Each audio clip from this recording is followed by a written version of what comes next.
à l'apaisement. Je venais d'avoir un entretien avec le chef de l'État, son Excellence Félix-Antoine Tshisekedi. C'est un entretien qui s'est déroulé en toute sérénité. Et je voudrais ici dire que depuis quelques jours, nous avons entrepris des échanges d'arbitrage, si jamais je pourrais le dire ainsi, parce que le 15 février, lorsque je me suis adressé à la presse, j'ai annoncé que j'allais débuter les consultations avec toutes les forces politiques représentées d'abord au sein de l'Assemblée nationale. Et le 22, après avoir rencontré l'informateur, nous avons débuté ces échanges. Et ici, effectivement, c'est vrai qu'il y a beaucoup de spéculations, mais je voudrais ramener tout le monde à la sérénité.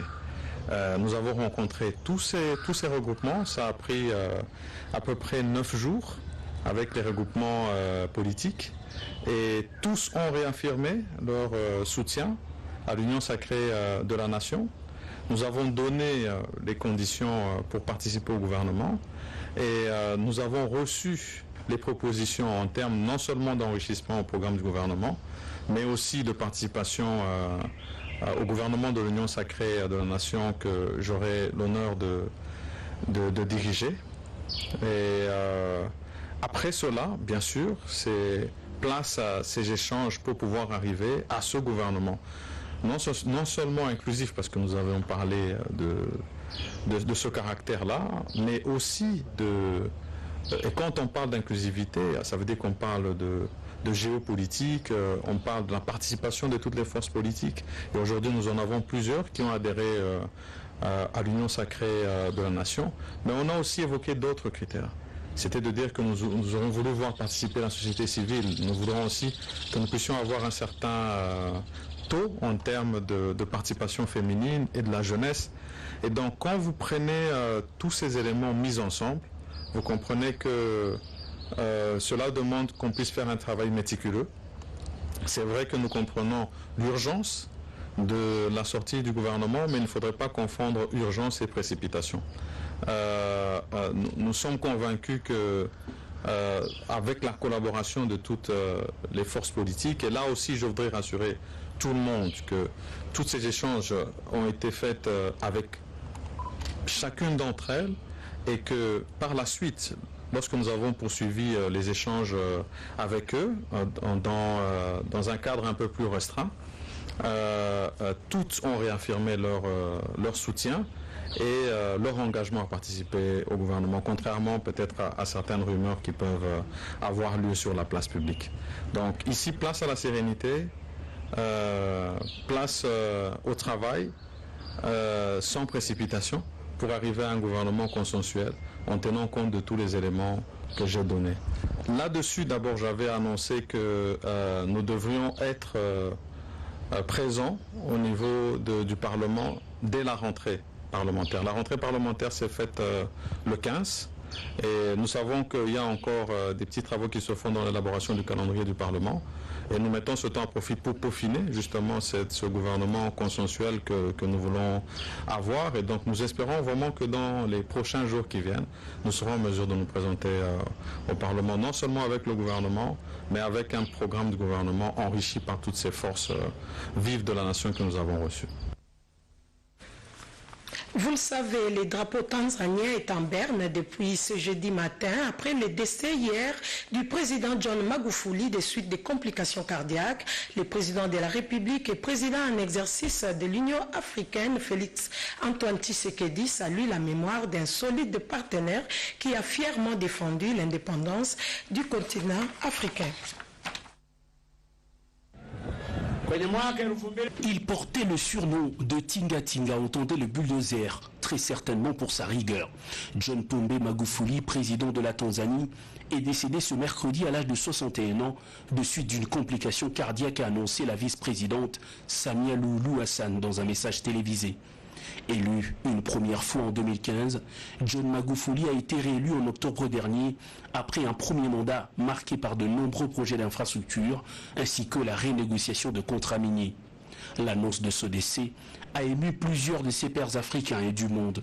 Le président Félix-Antoine Tshisekedi lui a appris avec beaucoup de tristesse la disparition de son homologue et frère, a annoncé le compte Twitter officiel de la présidence de la République. Pris de compassion, le chef de l'État congolais présente ses profondes condoléances au peuple frère de la Tanzanie et à la famille biologique de l'illustre disparu, poursuit le tweet. Président en exercice de l'Union africaine, le président Tshisekedi rend également hommage à un solide partenaire qui a fièrement défendu l'indépendance du continent africain. John Pombe Magufuli avait aux côtés de Félix-Antoine Tshisekedi préservé les meilleures relations bilatérales existantes entre la Tanzanie et la République démocratique du Congo. La charge de la gestion de ce pays aux vastes régions sauvages revient désormais à la vice-présidente Samia Suluhu Hassan, qui devient donc la première femme présidente de la Tanzanie. Un deuil national de 14 jours a été décrété par le gouvernement tanzanien à partir de ce jeudi.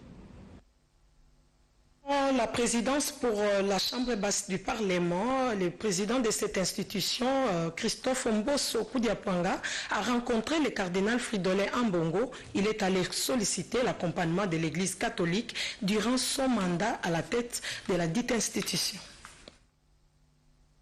Le souci permanent de bénéficier de l'accompagnement des institutions religieuses dans sa mission a conduit le président de l'Assemblée nationale, Christophe Mbosso Koudiapwanga, qui était accompagné du président du caucus des élus nationaux de la ville de Kinshasa, Godard Motemona, auprès de l'archevêque métropolitain de Kinshasa et cardinal de l'Église catholique, Fridolin Ambongo. Comme déjà à l'étape de l'église de Réveil et celle de l'église kimbanguiste, Christophe Mbosso et Fridolin Ambongo ont partagé le principe selon lequel l'État et l'église sont tous au service de l'homme. Tout pouvoir vient de Dieu. C'est Dieu qui a créé l'homme et Dieu a estimé que l'homme, dans la société, il a besoin de deux pouvoirs.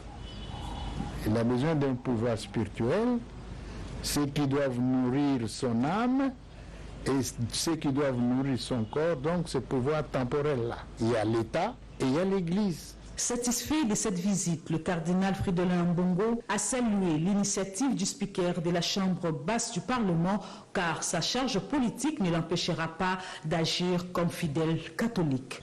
Les rapports de l'Église catholique avec le pouvoir actuel sont au beau fixe, sont de très très bons rapports. Le pouvoir fait son travail de pouvoir politique et l'Église fait son travail d'Église. Et il est tout à fait normal que de temps en temps, il y en a qui ont l'impression qu'on ne se comprend pas. Mais du côté de ceux qui sont au pouvoir, j'en suis convaincu, comme du côté de l'Église catholique, et je suis quand même le cardinal de ce pays, je peux vous dire, nous avons de très très bons rapports avec le pouvoir. Le président de l'Assemblée nationale a annoncé l'organisation prochaine d'une rencontre devant réunir les chrétiens catholiques dans la politique active et ceux qui sont en dehors de la sphère politique. Suivons à présent cet échange entre les hauts représentants du chef de l'État, Kitenge Yesu, avec les experts électoraux. La République démocratique du Congo emprunte le virage de réforme électorale pour plus de crédibilité et de transparence de prochaines échéances prévues en 2023. C'est dans ces contextes que le professeur en sciences politiques à l'Université de Liège en Belgique, Bob Kabamba, expert en matière électorale, a été reçu à sa demande par le haut représentant et envoyé spécial du chef de l'État, Kitenge Yesu. Je suis venu voir son Excellence le haut représentant du chef de l'État et envoyé spécial pour lui remettre un mémo pour le président de la République et aussi pour le Premier ministre. Et ce mémo a deux points essentiels, notamment la question donc, du calendrier électoral. Comme vous savez déjà que nous sommes déjà en 2021, qu'il est impératif de commencer déjà à lancer le processus des élections pour que les dispositions constitutionnelles et légales soient respectées. Ça, c'est un premier point. Et sur ce premier point, on a abordé avec lui les questions liées au fichier électoral, le fichier, soit la révision, soit la refonte du fichier électoral. On a abordé avec lui les questions de l'identification de la population et aussi la question du recensement. Et donc, son Excellence a été très pointu sur les questions qu'il m'a posées par rapport à toutes ces différentes questions, parce qu'il voulait vraiment avoir des éclaircissements sur toute une série de points pour voir véritablement la compatibilité de ces différents points par rapport au calendrier électoral. Ensuite, nous avons abordé avec lui toutes les questions liées aux réformes électorales, notamment la réforme sur la question de la CENI, c'est-à-dire évidemment quel est l'organe de gestion électorale qui sera mis en place, et aussi la question de la loi électorale avec le mode de scrutin, et aussi essayer de corriger un petit peu tout ce qui n'a pas été lors des scrutins passés. Selon le professeur Bob Kabamba, réformer le système électoral, c'est donner des garanties nécessaires pour asseoir réellement un développement qui trouve sa sève dans les consensus nationaux. Les Koulouna ont été identifiés et scindés en deux groupes, les drogués et les non-drogués. Ces derniers suivent déjà les filières de formation pour une réinsertion sociale. Les drogués, par contre, ont besoin de quelques séances de désintoxication. L'honorable Jean-Marie Lukulassi a échangé avec les docteurs du CNPP pour une solution durable. Le processus de désintoxication est laborieux. Les spécialistes l'attestent et il oblige d'être contextualisé en chaque milieu. La délégation du G24 à Bruxelles a échangé avec ceux qui sont dans le domaine. À Kinshasa, pour rester dans le contexte, le président de G24, l'honorable Jean-Marie Lukulassi Massamba, met à contribution toutes les compétences locales. C'est le sens qu'il faut donner à cette séance de travail qui a mis autour d'une même table l'équipe de G24 et les professeurs, tous du centre neuropsychopathologique CNPP. L'un après l'autre, ils ont donné le cheminement pour un redressement total du Koulouna. Le professeur chef de département de psychiatrie au CNPP a décrit une procédure qui conduirait le Koulouna drogué par une prise en charge globale, mais stratifiée, dans laquelle interviendront psychothérapeutes, psychanalystes, sociologues, neurologues, neuropsychiatres et assistants sociaux. Le but ultime étant de maîtriser les éléments déclencheurs du comportement agressif et criminel du sujet. À tour de rôle, chaque professeur a mis en exergue le rôle de chaque intervenant, mêlant communication fonctionnelle, pédagogique et thérapeutique. Il y a lieu de réhabiliter le Koulouna intégralement, lui éviter une rechute dans les habitudes décriées. L'honorable Jean-Marie Lukulassi Massamba, qui a suivi attentivement ses interlocuteurs, a posé des questions claires et précises. Le président du G24 est plus que déterminé à redonner une nouvelle vie à ces jeunes Koulouna. Il a le courage de son engagement et ne compte pas abandonner en si bon chemin. Son recours au CNPP est la preuve que l'opération d'identification n'était pas improvisée. C'est plutôt une opération bien planifiée et dont les résultats sont clairement attendus. À la fin de cette longue marche de désintoxication, les Koulouna seront par un emploi pérenne, réinsérés durablement dans la société. La gestion des déchets plastiques pose problème à Kinshasa. On les retrouve partout dans les rivières et même dans nos maisons. Et cela pose problème malgré l'interdiction formelle d'en fabriquer. Des précisions dans ces reportages de Mira Ndeke. La gestion de déchets en général et de déchets non biodégradables à Kinshasa a toujours constitué un casse-tête pour différentes administrations de la capitale congolaise. Selon les statistiques publiées dans l'ouvrage de Oli Olenou aux éditions L'Harmattan, Kinshasa, qui produit près de 10 000 tonnes de déchets par jour, ne dispose que d'un seul centre d'enfouissement, plus ou moins à l'abandon. Conséquence, l'omniprésence de l'insalubrité à Kinshasa. Les sachets, bouteilles en plastique et d'autres déchets, et surtout quand il y a pluie, qui sont à la base des inondations qui se font ici. Le problème n'est pas seulement celui de suspendre, mais celui de conserver bien ces sachets et les bouteilles en plastique. À la place de les laisser comme ça ou soit de les jeter dans l'eau. Malgré les décrets de 2017 interdisant la production, l'importation et l'utilisation de sacs en plastique par l'ancien Premier ministre Bruno Tshibala, la commercialisation de sacs et sachets en plastique persiste et pourtant cette pratique n'avait jamais existé avant.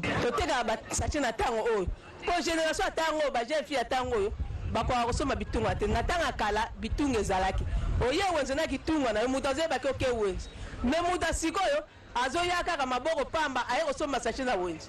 Tawa oya aye soma kwa maboko na makolo. Aye ka mnina pamba. photo zwaka to tena sachet pour ça tena sachet ta ko memate. Dans la même optique, le gouverneur de la ville, Jean-Tini Ngobilambaka, avait interdit à travers un communiqué en février 2020 l'usage et la détention des emballages plastiques sur toute l'étendue de la capitale dans le cadre de l'opération Kinbopeto. Mais hélas, la réalité sur terrain est tout autre. Il y a d'abord le problème de prise de conscience de chacun de nous. Lorsqu'il y a des mesures qui ont été prises par l'État, je pense que nous, populations, nous devons suivre, nous devons respecter, c'est pour nous protéger. Mais le gouvernement doit toujours rechercher à mettre un peu de rigueur pour que nous ne connaissons plus de temps d'inondation, de dégâts et même à pertes humaines.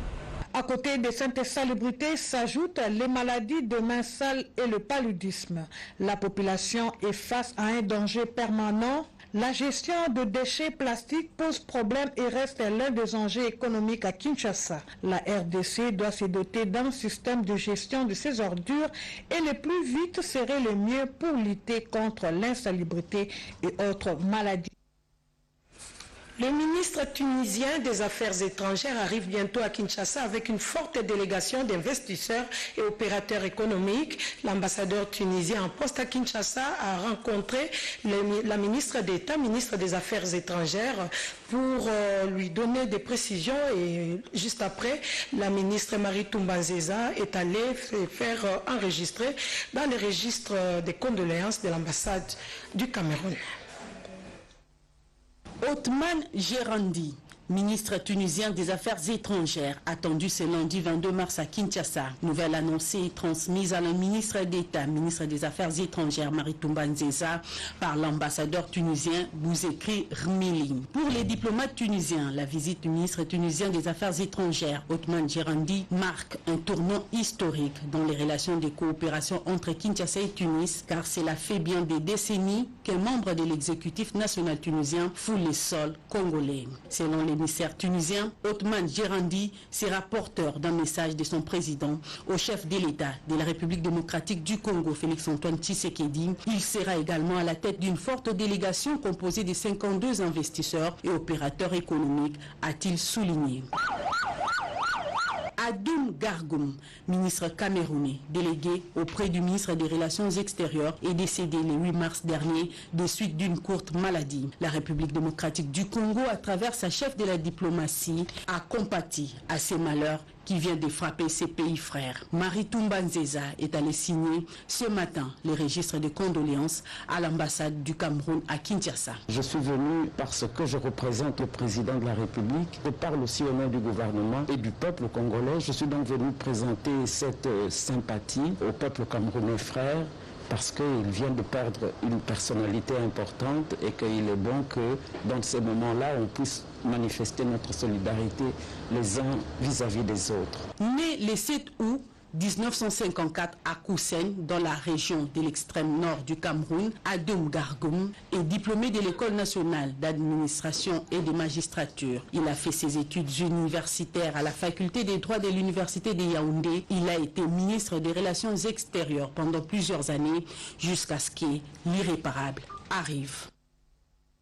Le secrétariat général à l'intégration régionale informe le public que le secrétariat du COMESA a lancé à l'intention des chercheurs, individus et groupes les appels aux innovations et aux articles à présenter lors du 8e forum annuel du COMESA prévu en août 2021 sous le thème « Repenser les commerces et les affaires dans un monde sous Covid-19 ». Les articles doivent être soumis au secrétariat du COMESA conformément au calendrier ci-dessous. Soumission des projets d'articles complets ou des résumés détaillés 15 mars 2021. Notification d'acceptation d'articles ou des résumés détaillés le 31 mars, soumission des documents finaux au secrétariat du COMESA le 30 mars. Les candidats concernant les concepts d'innovation doivent respecter les critères suivants. Catégorie jeunes, 35 ans et moins hommes et femmes. Femmes ouvertes à toutes les femmes, PME, entreprises répondant à la définition des petites et moyennes entreprises d'un État membre, groupe ouvert à tous les efforts des collaborations, institutions ouvertes à toutes les institutions de toute nature, admissibilité, citoyens ou résidents, légaux de longue durée des États membres, équipe de moins de 4 membres avec au moins un citoyen d'un État membre, équipe de 5 ou plusieurs avec au moins 3 citoyens d'un État membre. Une équipe non citoyenne sera considérée si tous ses membres résident légalement et que le projet est basé dans un État membre, les PME basés et opérant dans les États membres, toutes les institutions qui sont basées et exercent une activité commerciale substantielle dans les États membres. Soumission, toutes les contributions doivent être en français ou en anglais et les concepts d'innovation soumis par voie électronique avant le 30 avril 2021. Les chefs de l'État avaient hier lancé les travaux d'évaluation de la voirie urbaine de Kinshasa à travers un projet dénommé Tshilejelu. Et ce projet va moderniser d'abord 140 km de voirie de Kinshasa et à l'espace du Kasaï, suivant la fiche technique de ces grands projets dans ces reportages de William Tunakov. À l'occasion du lancement par les chefs de l'État du projet Tshilejelu, qui veut dire pilote, mercredi 17 mars 2021, à partir de l'avenue Ngampana, communément appelée Terre Jaune, au quartier Mpassa dans la commune de Lanzele, dans la périphérie est de la capitale, ingénieur Victor Tumba Tshikela, directeur général de l'OVD, maître d'ouvrage délégué du gouvernement, a présenté de manière succincte la fiche technique de ces projets à impact socio-économique réel et visible sur les vécus quotidiens de la population congolaise. Ce projet concerne toute la République, mais ça va s'exécuter sur plusieurs phases. Et cette première phase concerne la ville de Kinshasa, 40 km, et l'espace Kasaï. Nous avons 100 km, 25 km pour la ville de Mbujimaï, dans la province du Kasaï oriental. Nous avons 35 km dans le Kasaï central, dans la ville de Kananga. Dans la province de Lomami, nous avons 10 km à Kabinda et 5 km à Mweneditu. Dans la province du Kasaï, nous avons 15 km. Et dans la province du Sankuru, plus précisément dans la ville de Lusambo, nous avons 15 et 10 km. La première phase concerne les provinces que je viens de citer. Pour le moment, nous sommes en train de travailler en vue de matérialiser cette vision du chef de l'État. Nous travaillons déjà sur les grands Bandundu et les grands Équateurs pour lesquels nous n'avons pas encore finalisé les études. Plusieurs d'autres projets de la modernisation des voiries urbaines ont été initiés par l'autorité suprême de la République démocratique du Congo et concernent les 26 provinces du pays, à en croire le numéro 1 de l'OVD, Victor Tumba Tshikela. Un plan stratégique de relance économique, c'est le choix opéré par Stani Miteko Kapenga, expert en fiscalité. Ce plan qui prend en compte la zone de libre-échange continentale préconise la fusion des ministères des Travaux publics et celui du développement rural. Il le dit au micro de Mbouyal Mangal. Lorsque le gouvernement s'appuie sur ces documents, il va réussir à désenclaver les provinces de notre pays à travers les routes en terre bâtie dans 2 ans. Il va créer 1700 entreprises à travers l'agro-industrie, les champs, les plantations et l'industrie agroalimentaire. Et concernant aussi les plans de mobilisation des recettes, nous avons prévu dans notre plan la mobilisation de 6 milliards de dollars américains de recettes additionnelles hors budget, c'est-à-dire sur ces 6 milliards-là, les 6 milliards prévus dans les budgets, le gouvernement va ajouter encore les 6 milliards en provenance des recettes additionnelles hors budget, ce qui fera 12, et il sera en mesure de financer toutes ces activités. Et nous avons aussi suggéré qu'il puisse fusionner les ministères de l'agriculture, pêche et élevage avec celui de l'industrie pour en faire un seul ministère. La représentante spéciale du secrétaire général des Nations Unies, Bitou Keïta, était reçue par le chef de l'État, Félix-Antoine Tshisekedi. Il est allé faire le rapport de sa récente mission à l'est de la République. Cette rencontre avec le chef de l'État est une suite de la première audience où le chef de l'État savait que j'allais faire une tournée donc à l'est du pays, Goma, Bukavu, Bunia, Beni et Goma de nouveau. Et donc de retour, nous avions agréé que nous allions nous voir pour que je puisse partager mes premières impressions. Et là où la MONUSCO mettra l'accent dans les prochains mois par rapport à cette question qui le préoccupe tant, l'insécurité à l'est du pays. J'ai partagé mes premières impressions lors de la première conférence de presse hier et très clairement il y a une très grande souffrance mais en même temps il y a de l'espoir avec certains projets qui sont en train d'être mis en œuvre, en tout cas au moins au niveau conceptuel, et qui doivent se matérialiser très rapidement pour que la population se dise on est en train de vraiment prendre à bras le corps les soucis qui les préoccupent et cette demande majeure de paix pour pouvoir aller dans leurs différentes fonctions. Le chef de l'État est déterminé et a continué à mettre l'accent sur l'emphase qu'il veut donner dans cette partie du pays, vu que si on regarde d'après les données que l'on m'a procurées, on a 465 territoires dans la République démocratique du Congo, si je ne me trompe, et là on parle de problèmes sur 12 territoires. Donc il y a quelque chose de l'ordre d'une avancée majeure dans le pays, et il y a ces 12 territoires sur lesquels il faut faire quelque chose. La ministre d'État et ministre du Travail a reçu un prix d'excellence pour s'être distinguée par ses multiples actions dans le gouvernement Ilukamba. Des précisions avec Robert Ndaïti Sensé. Travail bien fait et de nombreuses réalisations à la tête du ministère de l'Emploi, Travail et Prévoyance sociale. Des faits marquants qui ont milité en faveur de la ministre d'État, ministre de l'Emploi, Travail et Prévoyance sociale, Dr Néné Lungankoulou, qui s'est distinguée par ses multiples actions au sein du gouvernement Sylvestre Ilunga Ilukamba. Elle reçoit pour ça un prix d'excellence en ce mois de mars. C'est le très sérieux sondage Séon ONG, une structure de sondage et promotion de la bonne gouvernance qui a remis ses prix d'excellence à Néné Lungankoulou après l'avoir suivi 15 mois durant. Ce diplôme est donc le fruit d'un dur labeur. Effectivement, je ne me rendais pas compte qu'on nous observait.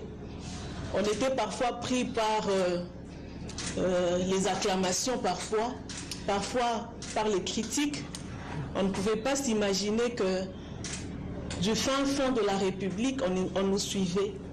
Ça nous encourage encore à faire mieux dans le futur, à nous battre encore pour notre pays. Plusieurs actions et réalisations sont à mettre à son actif. Il y a entre autres l'élargissement de l'assiette fiscale d'un acte générateur des recettes, l'octroi de la carte de travail pour étrangers, l'agrément d'une organisation syndicale et aussi la mise en place d'un service de santé et de sécurité au travail.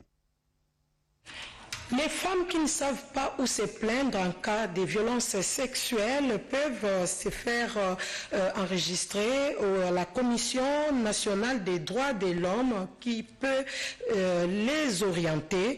Des précisions données par Maître Belinda Lutadila, rapporteur des CNDH. Les organisations féminines doivent savoir que la CNDH a également dans ses attributions le fait de veiller au respect des droits de la femme. Nous ne sommes pas la CNDH des droits de l'homme, homme avec H minuscule. Moi, je viens de la composante des associations de droits spécifiques des femmes. Ils sont nombreux, ces Congolais sur qui un abus de pouvoir a été exercé. Rapporteur de la Commission des droits de l'homme, Maître Belinda Luntadila Nzuzi revient sur les missions de cette institution d'appui à la démocratie. La mission est cernée dans la promotion et la protection des droits de l'homme en général et des Congolais en particulier. Mais il s'agit de tous ceux qui vivent en République démocratique du Congo, des Congolais qui sont en RDC et ceux qui vivent ailleurs, mais qui sont victimes de violations des droits de l'homme. Tous les agents de l'État, quand ils commettent une violation sur la population civile, c'est ce que nous appelons les violations des droits de l'homme. Et toute personne qui est atteinte par cette violation peut venir approcher la CNDH pour son accompagnement, surtout quand elle n'est pas prise en charge correctement par le service de l'État. À travers plusieurs enquêtes menées sur le terrain, la CNDH enregistre des actes de violence sur les femmes. Bien que ne se trouvant pas dans son cercle d'activité, la CNDH agit. Quand les femmes rencontrent des difficultés par rapport à la résolution de la question des violences sexuelles qu'elles subissent et qu'elles n'ont peut-être pas d'orientation, même si ce n'est pas une violation commise par un agent de l'État, elles peuvent approcher la CNDH et la CNDH prend en charge cette faute ou bien ce problème pour orienter les femmes victimes. Les rapports sur les atteintes de droits humains sont publiés. La Commission nationale des droits de l'homme joue son rôle d'organe conseil des institutions de la République. Plusieurs décisions publiques sont motivées sur ces observations. Une dame venait d'être récemment déguerpie de sa maison. Et bien cette femme s'est vue réhabilitée et entrée dans ses droits. Ces reportages nous en disent plus. Scène de joie, chansons entonnées à la gloire de Dieu, Père des orphelins et défenseur de veuves, la population de Bandalungwa en liesse s'est montrée reconnaissante au président de l'Assemblée provinciale de Kinshasa. Godin Poi, qui s'est impliqué personnellement afin que la veuve Ngoï soit rétablie dans ce droit, a procédé également à la réinstallation de cette dernière. Martine Ngoï n'en revient pas, elle dit ici sa reconnaissance au président de l'Assemblée provinciale de Kinshasa.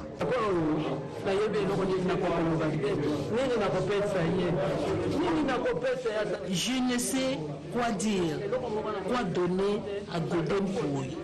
Que le Très-Haut lui donne sagesse et intelligence dans toutes ses entreprises. Godin Poi a quant à lui salué les dénouements heureux de cette affaire. C'est grâce à Dieu que notre maman est rétablie. Moi, mon travail, c'est d'agir en tant qu'élu de Bandalungwa. Le reste, c'est Dieu qui a compris sa miséricorde en faveur du veuve. Les gens doivent savoir que dans la vie, vous pouvez avoir des problèmes avec tout le monde, sauf avec les veuves et les orphelins. Cette réinstallation est le fruit de multiples efforts consentis par le président de l'Assemblée provinciale de Kinshasa. Godin Poi a été auprès de services judiciaires et de la police nationale dans le but de rétablir dans ce droit la veuve Martine Ngoï. Programme des funérailles de l'honorable Henri Thomas Lokondo, élu de la circonscription électorale de Mbandaka. Jeudi 18 mars, arrivée de la dépouille mortelle à 18h30 à l'aéroport international d'Engeli. Vendredi 19 mars, mise en place terminée au Palais du Peuple à 14h. 14h30, arrivée des membres de la famille. 15h, arrivée du personnel politique et administratif de l'Assemblée nationale, des secrétaires généraux de l'Assemblée nationale et du Sénat, des honorables députés et sénateurs. 15h15, arrivée des membres du bureau de l'Assemblée nationale et du Sénat. 15h30, arrivée des honorables présidents de l'Assemblée nationale et du Sénat. 15h45, mise en bière, courte procession, exposition. 16h, hommage, témoignage, exhortation. 16h25, oraison funèbre par l'honorable président de l'Assemblée nationale et dépôt des gerbes de fleurs de différentes personnalités qui seront sur les lieux. 17h, fin de la cérémonie.